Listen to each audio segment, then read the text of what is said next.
Meaning hindi ka pwede talaga umabsent ng Itbulaga kahit may Sa ginagawa. ngayon, hindi.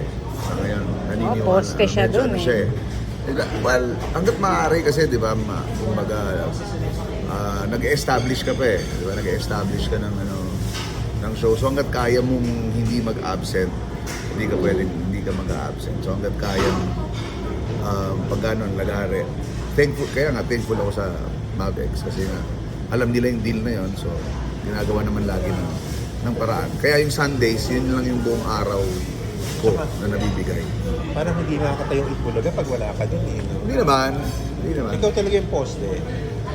Well, poste in the sense na I make sure that everyone is confident enough to host without me.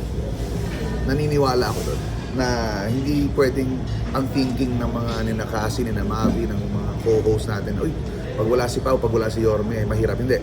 Andun kami normally lalo kapag kahit nung isang araw nasa Cagayan de Oro kami ni na Yorme, nila Buboy.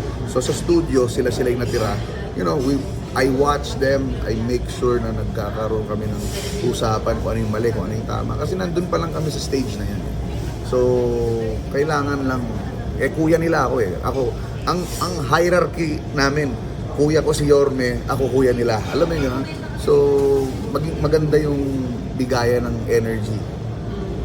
Tapos may sarili na kayong audience, no? Parang yung nabibuild na kayo. Meron naman. We're very thankful kami to.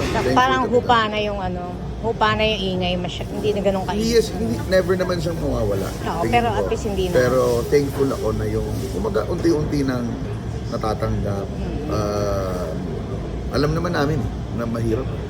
Nung pinasok naman namin yun, alam namin na mahirap. So, and katulad nga sinabi ko, very willing naman yung tape na maghintay na maging ano siya, kumbaga lumaban ng maayos.